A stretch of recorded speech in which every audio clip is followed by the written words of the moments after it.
Here's your opportunity to listen and learn from the most successful people driving growth and success in Palm Beach County and beyond. Welcome to the Business in Paradise Palm Beach podcast with Cary Stamp, founder of Cary Stamp & Company, Principled Wealth Advisors.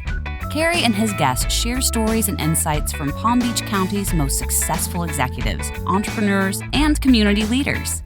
Learn how they made it to where they are today, what principles guide them, how they mentor others to achieve success, and more. This is Cary Stamp, and you're listening to the Business in Paradise podcast. I've got a really special guest today. Peter Weisz is the founder of Peter Weisz Publishing. They're a boutique producer of memoir books, and they're based in Palm Beach County.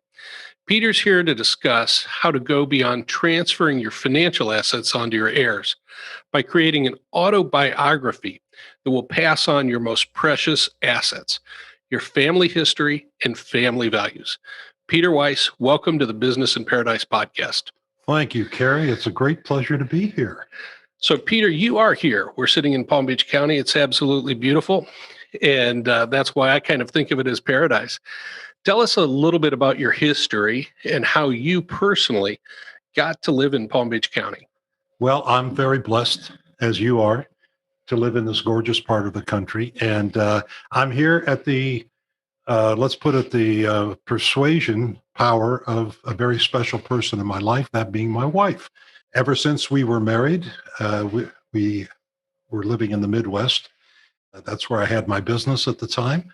Vacations would bring us here. Family owned a resort condo, and we would come whenever we had the opportunity, particularly when our children were young. And it was always a very dreadful experience to return back home, particularly in the winter months, as I've heard you talk about in the past, Cary, as well. So we always promised ourselves, if the opportunity ever arose, this is where we would choose to live. Finally, the time came when my dear wife, Alla, had enough. And she said, we're moving. The time has come. Circumstances in our lives, she's a primary care physician. She had an opportunity in her career. I likewise had an opportunity in my career to get away from the community we were in and relocate. And she said, I'm going. I knew she meant business. And the reason I knew that she meant business is because she had done this once before. She was actually born and raised in Ukraine, in the former Soviet Union. And when the opportunity then arose, she informed her husband at the time that she was coming to America. And if he decided not to join her, she would go on her own. And that's exactly what she did. She brought her young son at the time and relocated to the same part of the country where my family was living. My family had undergone a similar immigrant experience many years earlier. And so we connected at that point. So when she said, listen, I want to move to Florida, and I knew she meant it, and I didn't say a word in objection, and I started packing. And Peter, before you came to Florida, where exactly were you living? You mentioned the Midwest, but where were you living in the Midwest? We lived in a bedroom community of Indianapolis called Carmel, Indiana. And I happen to know Carmel because one of my favorite golf courses, and I play almost every year there in the member guest at a place called Crooked Stick, is in Carmel, Indiana. And it's really, really kind of a special little community. Our home was about a third of a mile away from Crooked Stick. I drove by it every day. Nice. And Peter, you mentioned that you had a prior career. Tell us a little bit about what you were doing when you were living in Indiana. Sure, I'd be glad to, Cary. Actually, what I'm doing these days with the publishing business is my third career. Shortly after college, actually, I started before college, working in our family business, a business that was founded by my father. My father came to this country in the early 1950s, absolutely nothing in his pockets. It was the true immigrant American success story. He founded a chain of retail stores in central Indiana, where I worked as a teenager. And then once I was out of college, I became a partner in the business, and I worked in that business for 30 years. We owned and operated a chain of food stores in central Indiana.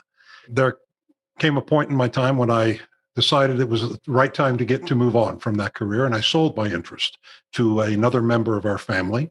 At that point, I decided to devote my professional career in support of work that I had been doing as a volunteer. up until that point, in support of something that my family very much believed in, and that is the cause of secular parochial education. I went to work as a fundraiser, as a development director. I headed up an endowment fund, and I set up a philanthropic foundation where I served as the chair for many years in order to raise money and to allocate money in behalf of philanthropic causes that supported education. It was during that phase of my life that I met two very influential people in my life. One of them being my wife. I told you a little bit about her. And another one being a gentleman who was the lay leader of that organization. I was the professional, and he was the chairman of the volunteer board of directors, who greatly influenced my career and my life and got me really involved in what I'm doing these days. Peter, you moved down here to South Florida, and how long ago? That was about 15 years ago? 13 years ago. 13 years Yeah. ago. Mm-hmm. You moved to South Florida. So, Peter, you moved down to South Florida, and you decide that you're going to start a publishing business that produces memoirs for people that want to have their story told. How did you arrive at that as a business idea? Well, that segues very nicely into what I was just telling you about the gentleman who I identified as my primary mentor in this field. Now, you have to understand, I was in my early 50s at this stage of my life, and that's a little bit old to be relying upon a mentor. But nevertheless, I was starting a new phase, and I found that this relationship that I had developed with this gentleman was precisely what I needed to get me started and get me rolling. Let me explain. First of all, the publishing entity was founded while I was still in Indiana. But one of the reasons that we came to Florida was in order for me to more effectively pursue that career. Let me explain to you how it happened. As I mentioned, I was serving as the professional with a philanthropic not-for-profit organization. The chairman was a very fascinating individual who was a Holocaust survivor from Poland.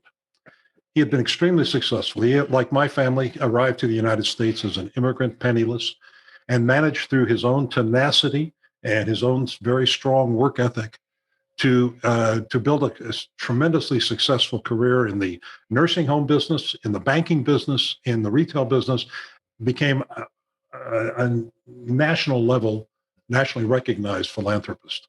He also became very involved in politics. As our relationship grew, he recognized that I had certain skills. I had been a writer ever since college, since before actually. I'd worked as a journalist. I'd written articles. I'd written a few books in different technical areas in my past. And he came to me and said, "Listen, Peter, I need for you to help me. English is not my first language, but I need to write articles. I need to make speeches. I need to appear before the public, and I need to present myself with proper English. Can you serve as my ghostwriter?" And I said, "All right, sure." I figured it was part of my duties. So we would meet. He would tell me he had a speech coming up. He would tell me what his thoughts were. I would then take those and fashion them into a presentable speech or an article or a short story or whatever type of literary need that he had. I was there to fulfill it. And I did it as more or less as part of my duties, my prescribed duties. Throughout this period, during those years, he would invariably, by the way, his name was Haston, Mr. Haston would invariably come up to me and say, "Peter, I really would like for you to write my life story. I have led such a fascinating life.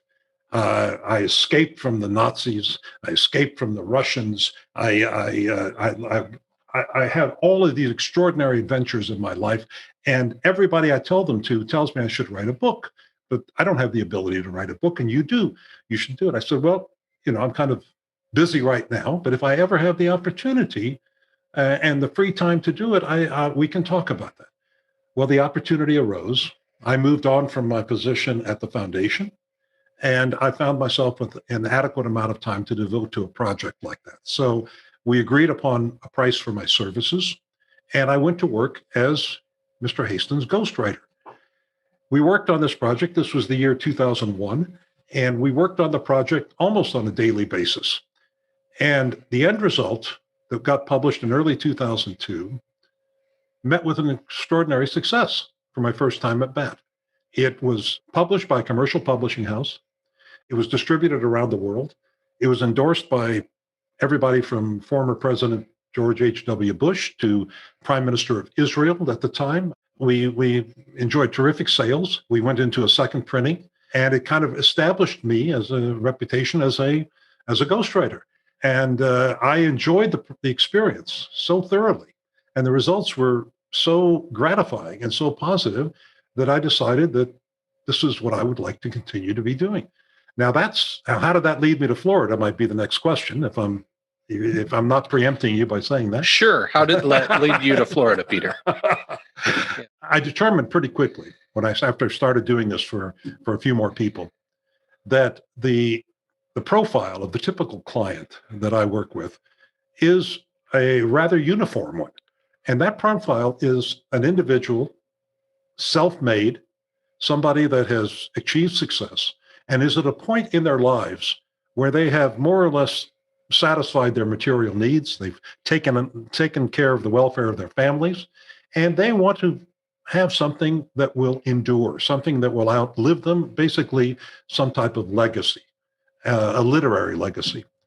And it didn't take too long to figure out that the highest density of that particular demographic is in South Florida.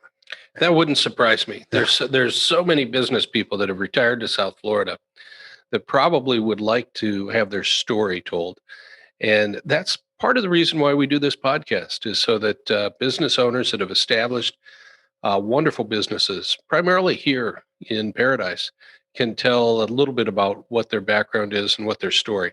If you weren't a celebrity, if you were just kind of a business guy that built something, maybe you had some charitable causes and inclinations, why would anybody be interested in reading what you wanted to write or have you write about their life story? Well, that's an excellent question, Cary, and it's one that I encounter frequently. I do public speaking on this subject. I talk to men's groups, Rotary groups, book clubs, church and synagogue groups on the subject of why you should record your life story, whether you're a business person or not. The benefits are so enormous that it's something that should be considered by everyone. But the question I encounter is that one. I get, well, I'm not a famous person. I'm not a celebrity. Who's going to be interested in reading my book? And the way I respond to that is by asking them a question. Jewish people often respond to a question with another question. And so this is what the question that I pose. And the question is this: if I were to somehow magically produce a book written, let's say 100 years ago, by your own grandmother, one of your own grandmothers, in her own words, describing her life, would you be interested in reading that book? Would that be something that would interest you? And the answer, of course, invariably is yes, of course. So the response is, for the same reason that you would be interested in finding out about her details of her life or his life, your own children, your own grandchildren, your own heirs will have a tremendous interest in reading about your life in your own words. And that's what makes it different, and that's what makes it special. The difference, however, is that back in Grandma's day, we didn't have the technologies that enable that to happen so easily as we do today. Today, just as anyone can do a radio broadcast like a podcast, just as anyone can record a song and get it distributed all around the world, the popularization of this particular medium through technology has revolutionized the entire thing and made it possible for just about anyone that has a desire to do so to produce a book of their life story. So that's what is so enabling, and that's what's so exciting about the type of work that I've been doing these past 20 years. And so, Peter, you've created this as a business where it's actually something that somebody comes to you and says, hey, Peter, I'm going to tell you a lot about me. You're going to listen for hours on end. Then you're going to write this up for me. Walk me through how this as a business actually makes sense. And is it simply a case where you're doing engagements one at a time? Do you have multiple engagements going at any one given time that you're writing different memoirs for different people? Does this work as a business? It does, Cary, but it's not nearly as interesting a business as the ones that I write about. The really interesting businesses are the ones that my clients have built and operated. Mine's a very straightforward, work for hire professional service, just like your services as a financial advisor, just like a lawyer, a CPA. I bill hourly.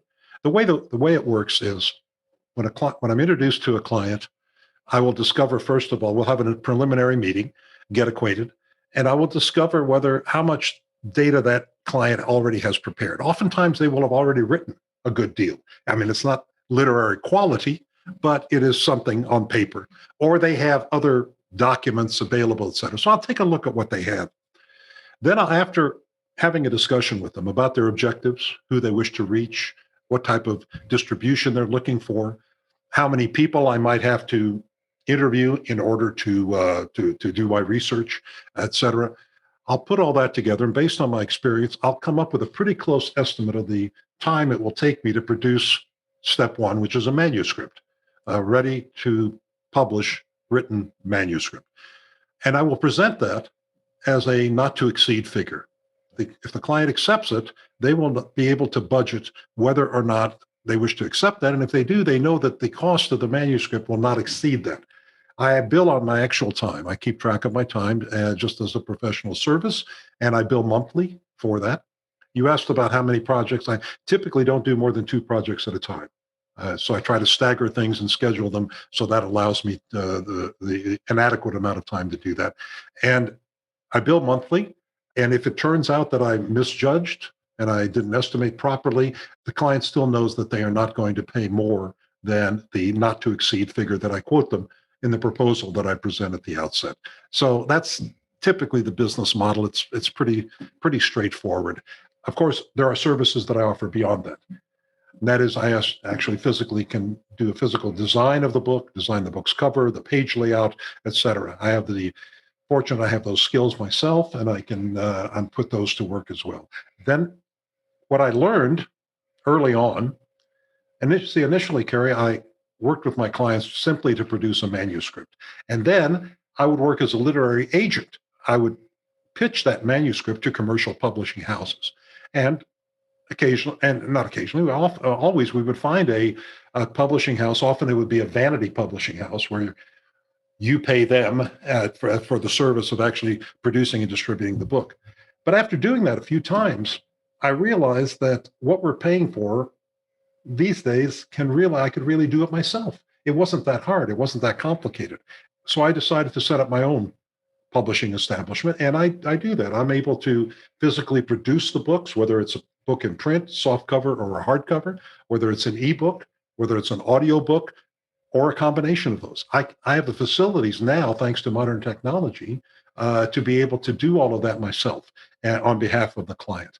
And that's typically the way that these days that we work. So what types of technologies are you using? Are you taking the documents in digital form and sending them off to an outside publisher and producing that book? Do you have a printer set up in your garage? How are you doing this, Peter? Well, there's various technical components. First of all, the interview process, like we're doing right now, you're interviewing me. I work very similarly with my clients. And what I do is record them on an audio file, send them to a transcription service, and within a matter of hours, I have all of that documented in a searchable text format. I then conduct online research to give context to a person's life story. It's not simply just what happened to me from day 1 to day 2. It's what the whole history that's going on in the meanwhile, because that gives a more enriching experience and a more fulfilling experience to the reader to understand the context. That all comes into play. Now, once I have all of the narrative put together, all the words, the manuscript put together, then it comes time to actually design what the pages are going to look like, how big are they going to be, what type of typeface is going to be used. Are there going to be photographs? Are they going to be in color? And they'll be black and white? Is it going to be a soft cover, hard cover? Will there be a wraparound dust jacket? All of these physical components come into play, and I work with the client putting all of that together. At the end of the day, we have 2 PDF files. One is the interior of the book, and the other is the exterior book. And then we go to one of a number, well, I left out a step, but there's proofreading and copy editing that go in there, but that's a bit technical. I don't think your listeners are going to be all that interested. But the next major step is that we find a production and distribution facility. And these are abundant on the line. I've worked with over a dozen of them, and they go, some get better sometimes, and some others get better other times. These are what are called POD providers, print on demand. And essentially what they do is they take whatever you send them and they turn it into a physical book and they distribute it all over the world. You put a UPC barcode on there, and that enables it to be a commercial product that is available for sale at retail bricks and mortar bookstores, available for sale at any online facility, Amazon.com, Books A Million, Barnes and Noble, etc. And they handle that entire process for you. So I work with the client through that process, and at the end of the day, they will have a book that's accessible and available to anyone, anywhere in the country, and it will be a commercial book that will be professionally produced, and it will have a literary value as well. See, one of the, I guess you might call them downsides of this, let's call it populist technology. And I'm sure if you've listened to a few of them, you understand that there are a lot of people out there producing podcasts that aren't of the greatest quality, not like this one. This one is fantastic, but there are others out there that are not so fantastic. And by employing these enabling technologies, that opens the doors for just about anyone. So there are a lot of same is true for books. There's people that produce books, simply they start typing and they send it off to one of these services, and pretty soon they've got a book in their hand. But it's a book that nobody will really want to read. So that's where I come in. I try to bring some of my literary skills into play and produce a book that has literary value and merit. And in the process, producing a legacy for my client. In the example you gave earlier, where you asked the question of, would you want to read a book written by your grandmother, 100 or so years ago? In my head, I'm thinking, okay, this is a book that's primarily for the family members to record a family history. Maybe if I was a successful business person and I'd met the criteria that you described, where I had all the material wealth that I wanted, and now it was kind of a self-actualization phase and I wanted to record my story, I probably would want this book distributed maybe to my friends, certainly to my family. And then if there were people in my industry that I thought I could have an impact on, or that they could get some ideas or mentorship through the book that I was writing, that might be the distribution methodology. So how many people do you think actually read the personal memoir books? And when you're producing them, how many copies are you actually making on the first run? Well, that's just it. With the technologies that I mentioned, there is no minimum. That used to be the case. Back in the day, you had to have a minimum to make it economically feasible. You had to do a minimum press run in order to make it economically possible. In those days, I would work with what were called short run printers. And a short run printer would produce maybe 300, 350 books at a run to make it feasible. Today, given our current technology, it is possible to produce a book of equal quality by only producing a single copy at the same cost as if you wanted 24 copies. So the quantity is no longer an issue. These print-on-demand facilities, there is actually zero out of pocket to physically produce a book. So that is no longer an issue. The number of books that you ultimately wind up selling is not part of the value equation any longer. So if you only have to produce a book and distribute it to 10 members of your family, that might be enough. And your cost would remain constant. There would not be any downside to having such a small distribution. And so, speaking of distributing to the family, because you touched on something that I think is incredibly important, and that's the concept of passing down the family story, the family legacy, and a lot of the family values, which is something as a financial advisor, we do a lot of coaching around for very successful families, is that you don't just want to prepare the money for your children. We tell our clients that they want to prepare their children for the money. And that comes from knowing the family history, knowing the family values, and understanding how that impacts their legacy. So by writing these books, I can completely understand how that would have a kind of an anchoring effect to the family values and the family history. Peter, can you think of some areas or some examples where this has had an impact in a family that you've written a book for? Well, to be honest with you, Cary, you've touched at the very core of what I do. And I can't think of an example where it has not touched the family members.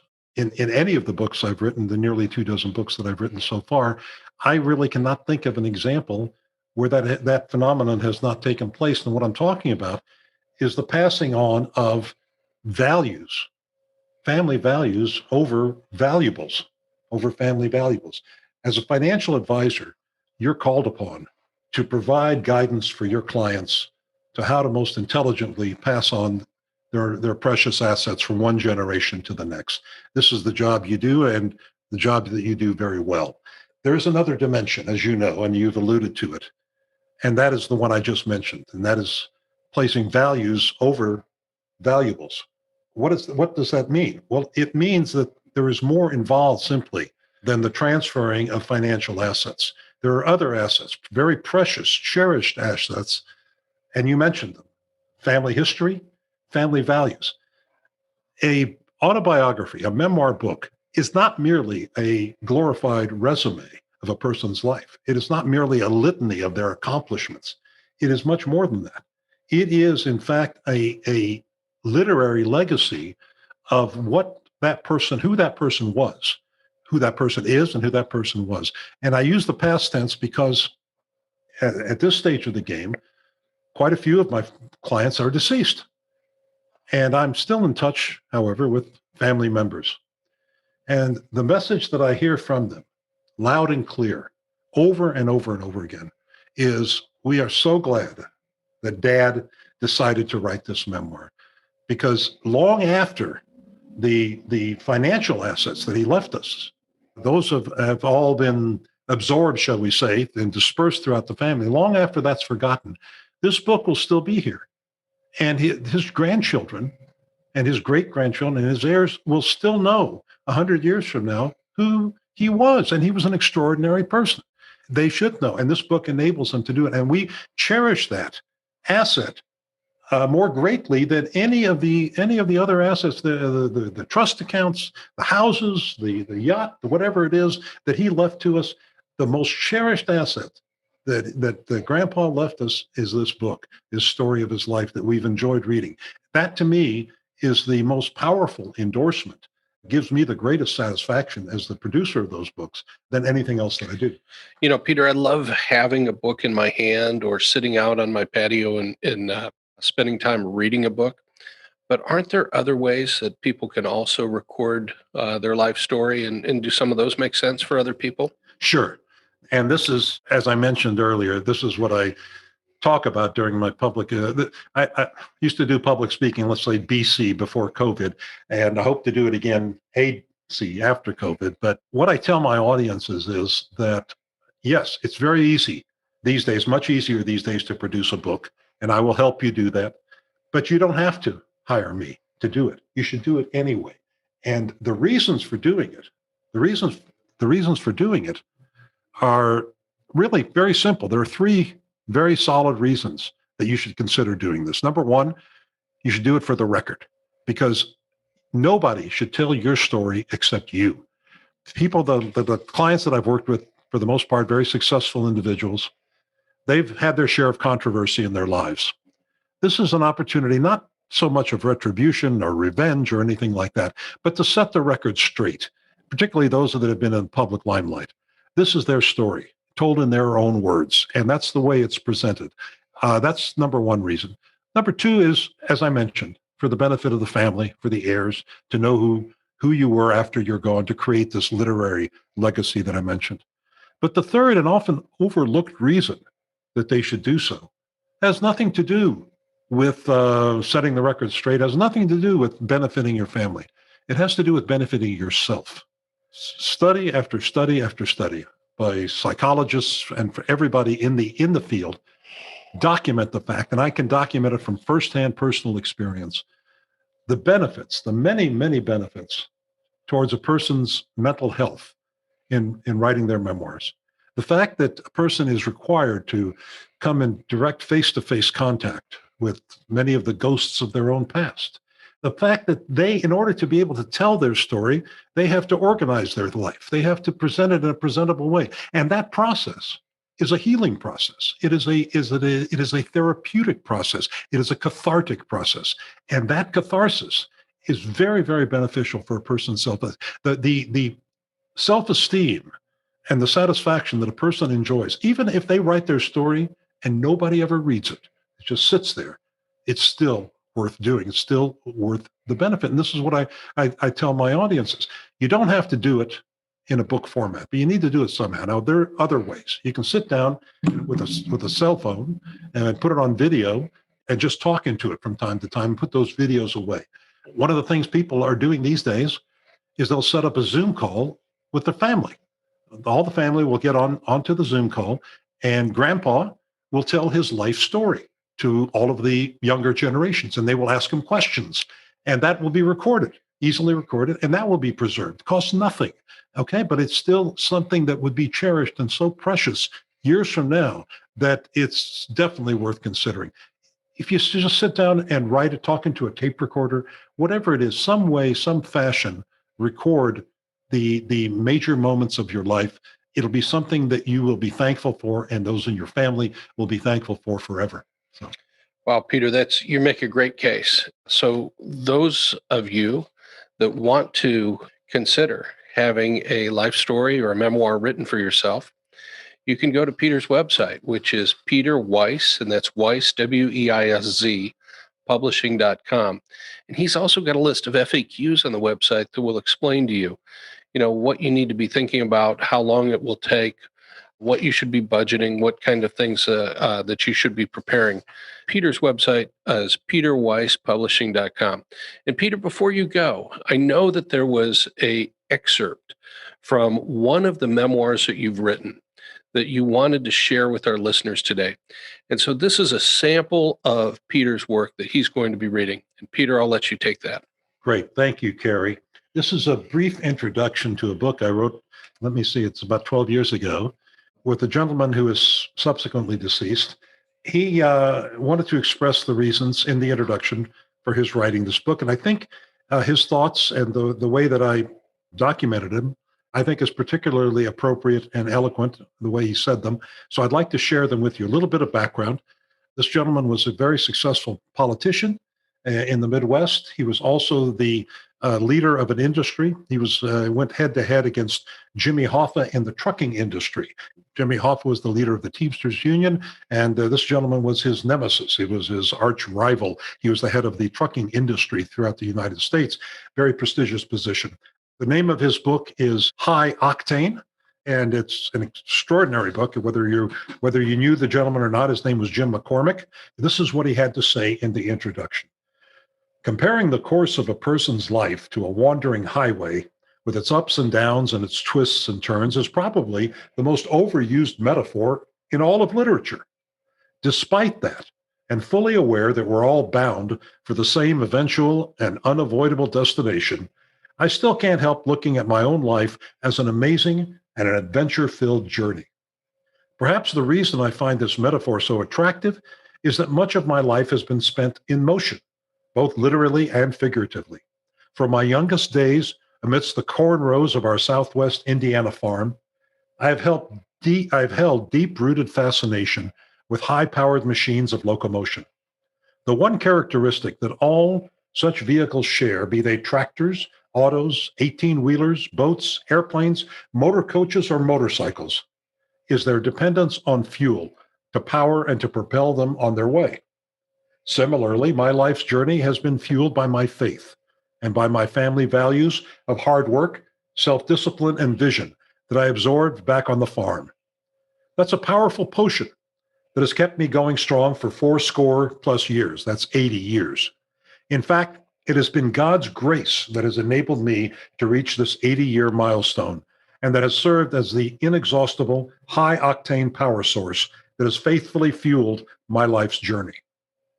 Whenever a person sits down and tries to record the highlights of a lifetime, a lot of questions start to pop up. Questions like, will everyone think I'm an egomaniac for writing my autobiography? And who is going to actually read this book? And what if I leave somebody out? Or what if I get somebody upset?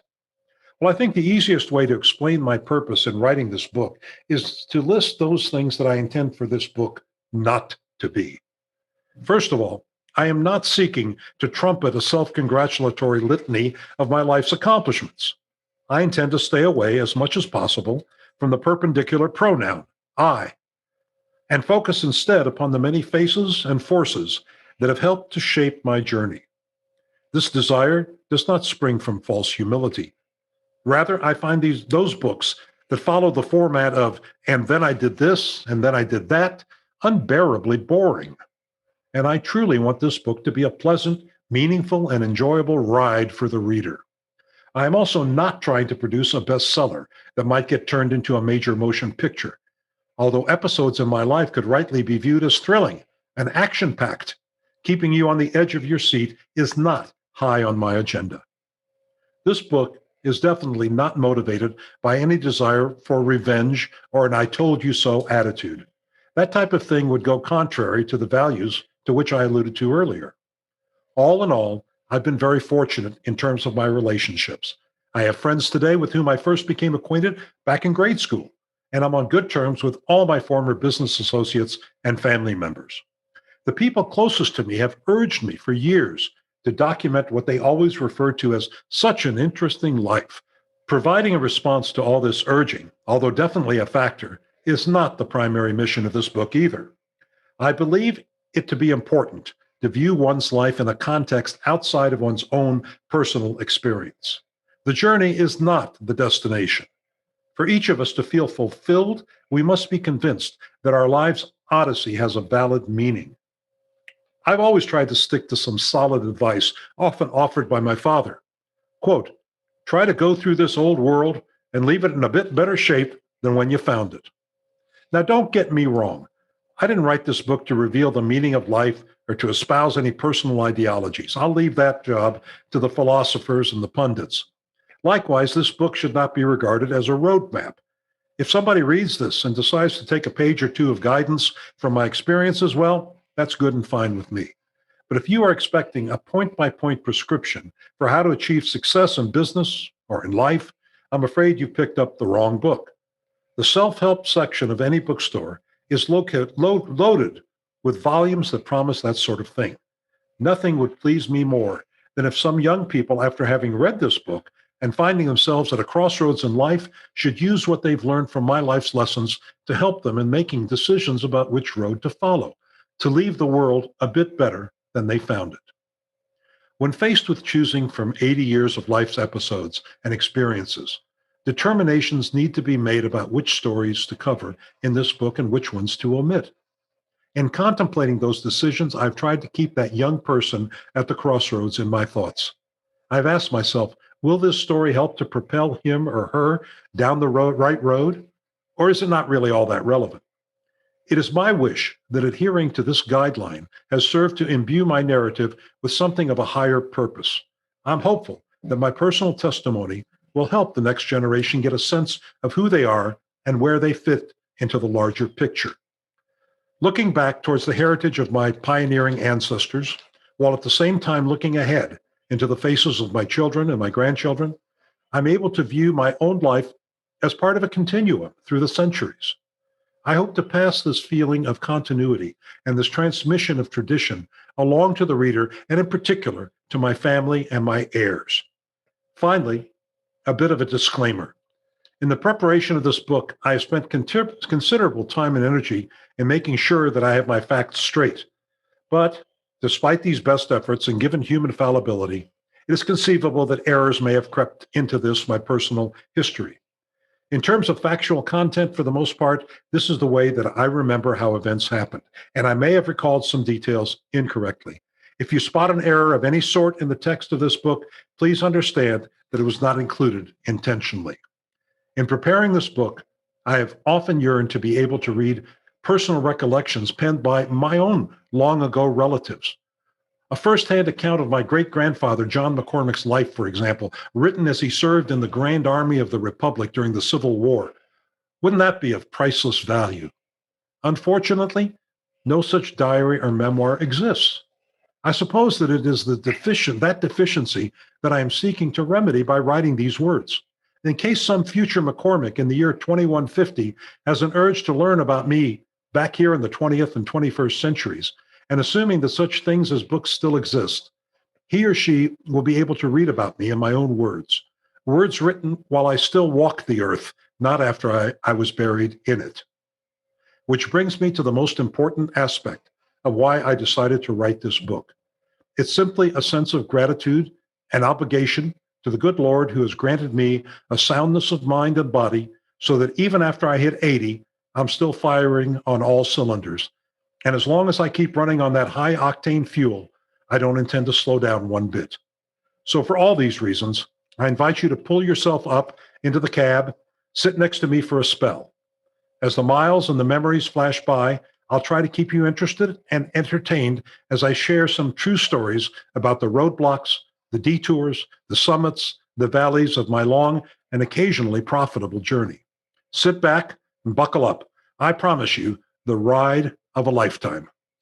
Wow, Peter, that's great. That was High Octane by Jim McCormick and Peter Weisz. And I can see why Mr. McCormick must have done very well in life. He obviously had an amazing story and sounded like he was a great salesperson. And I'm sure not all those words were his, but it was a great, great excerpt and introduction. Huh. You've been listening to the Business in Paradise podcast. Our guest here is Peter Weisz, and he's got one more comment that he wants to throw back to our listeners. Well, that is simply that you're absolutely right about Jim McCormick.